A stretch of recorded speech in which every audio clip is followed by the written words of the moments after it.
Thank you. We're not allowed to answer any things, but we've listened. I have to what you've said, and thank you very much for your honesty and for your openness, because that's what we expect as board members. Thank you. Thank you all for coming. Tab B, communication, Faculty Senate report.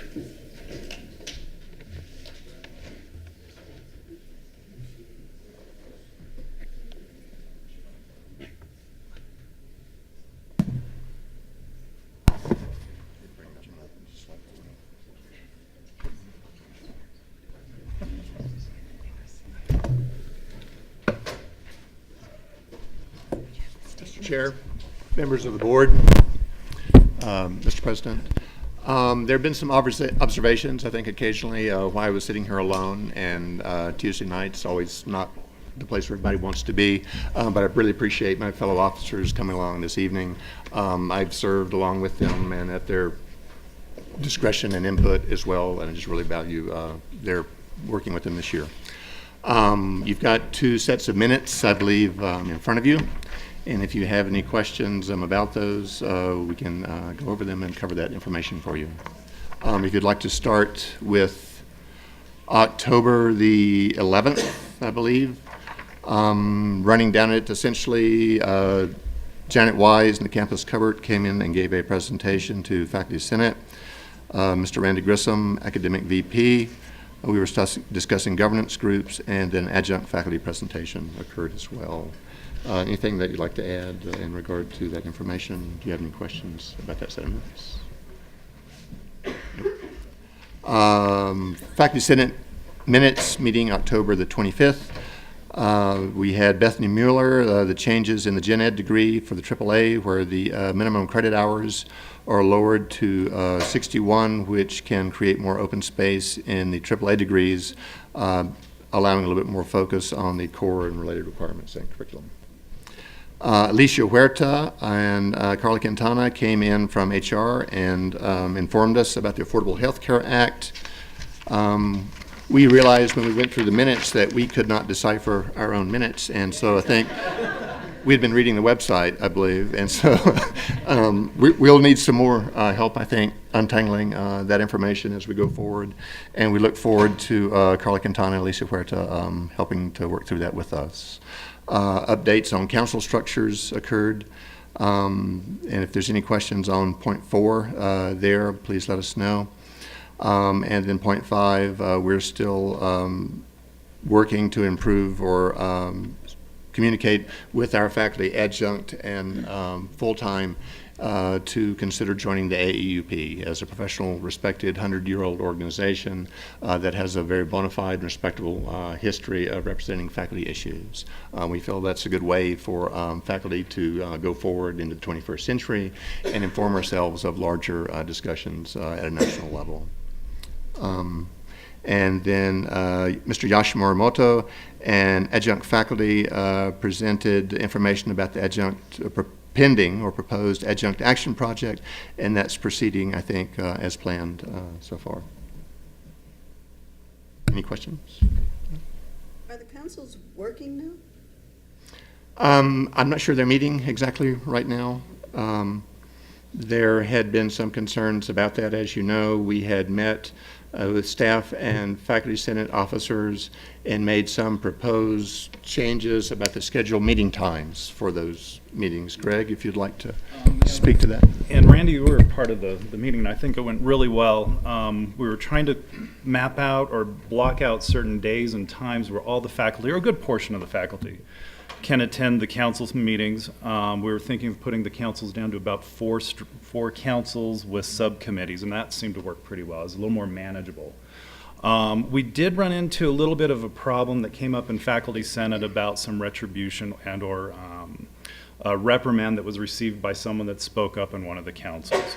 And so that kind of put a stop to our work on the councils at that time. We've been trying to push through it. We've been working with Staff Senate, and we're still kind of working the issues. So we still have some open ideas. We've met with Dr. Guzman on Monday, and she heard what we had to say, I think. So, and we do have a statement that we want to just present, I think would be appropriate. Did you bring it? That's all right. Okay. Basically, that we would want to have any communications within the councils to be protected and without any retribution. Those were So, ground rules going in, I believe, when the councils were originally discussed for Yeah. formation. I think you can see evidence of that in the opening minutes of both the Academic Affairs and Student Success Council, and also in the Technology Council. There was an effort to lay in ground rules for participation. Early dialogue indicated concern on both staff and faculty senate level for can people speak safely and securely in that. And then we're concerned about that, obviously. And then the statement that we neglected to share is that it's a simple one sentence, is that faculty senate supports the ability of SFCC employees to speak openly and securely in meetings, committees, and councils, period.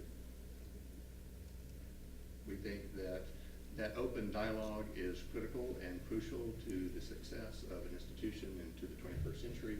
And if people become hesitant for real or imagined ways to participate openly, then we're shutting down and losing the best part of our employees to participate in what we need to have done. And we believe that is not consistent with our stated values, mission, and quality process. It's not part of the statement that is being extrapolated. I have a comment. I want to thank the Faculty Senate for bringing us a lot of issues and for, I think really over this last year, bringing yourselves together and getting more involvement and taking positions on issues.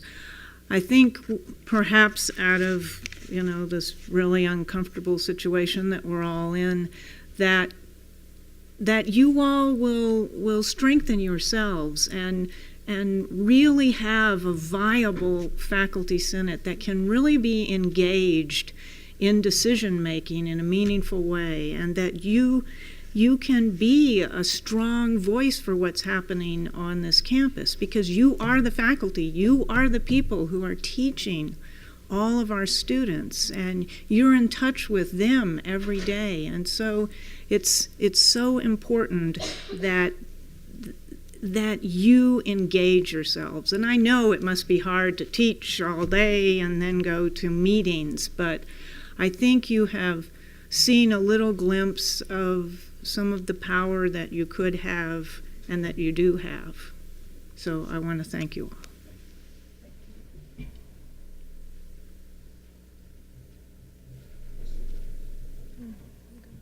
I'm good. I had my 3 minutes. Thank you all so much. thank you.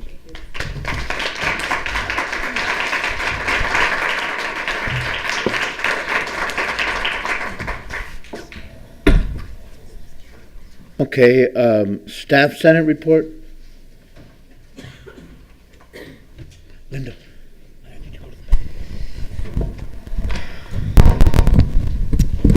Go ahead. Mr. Chair, members of the board, we've been working through a lot. We've had a number of meetings with Dr. Guzman over the last month or so, and we're making progress on quite a number of issues. I think that in our discussion this evening, we think that we'd like to now meet with new leadership and follow up and see what direction some of the initiatives we had started with Dr. Guzman are going to go before we bring those issues forward to the board. Some of the things that we had gotten very positive response on were that if some extra money had been turned up, that she was willing to revisit whether or not the extra 0.5% of raise that staff did not get in the last round, that she said if more money was available that may be revisited, and she had agreed that that was a potential now, so we'd like to follow through on that. We also had talked to her about in cases where there is a dispute between high-level members of the administration, that the way our policies were set up, there were panels where people could have their case reviewed. It always was a recommendation back to the governor, to the president. And so we were concerned that if you have a disagreement with the president or one of her direct reports, that might be a difficult situation to get a proper resolution. And she had agreed that we could move forward with an ombudsperson in those scenarios, and that would be a policy, something the board would have to come up with. But again, we were having positive movement on that, and we hope we can move forward with that as well. We've, if nothing else, this last year, I think that we've really come together and had unprecedented participation and support and good work within not only Faculty Senate, but Staff Senate, and also a great deal more collaboration between the Senate and the student government to talk about issues, to share concerns, and really come together.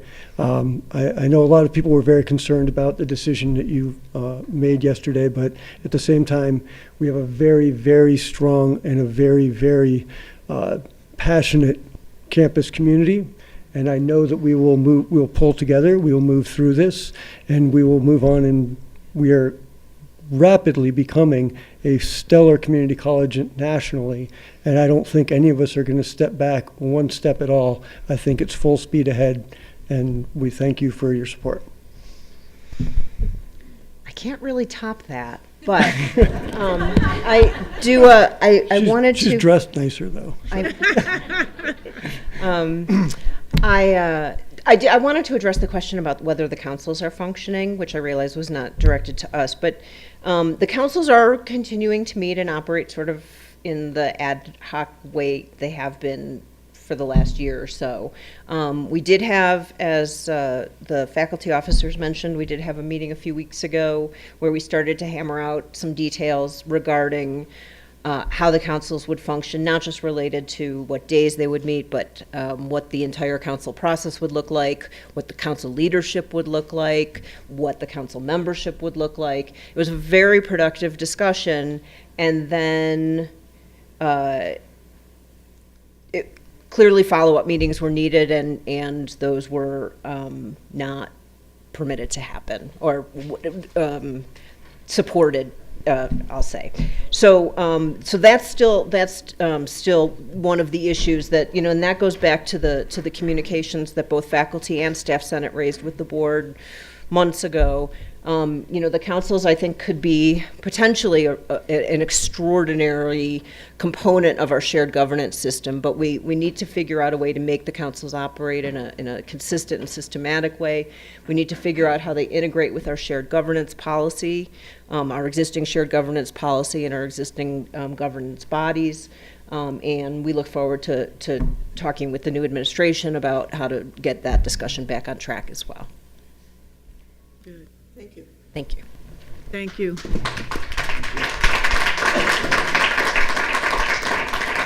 Martha? I just want to say to both the Faculty Senate and the Staff Senate that I appreciate very much your statement of commitment to keep the institution on track and to keep moving forward. You have done a lot of good work this year. We have engaged in a very difficult decision, and one of our fears, quite frankly, was whether the college would continue to move forward. Your assurance that you are moving forward, your assurance that you believe in the good work that you're doing, your assurance that this is an outstanding college that you have passion for and that the students benefit from is very helpful. And I just want to thank you and encourage you to continue to do the good work you're doing. And thank you very much for it. Thank you.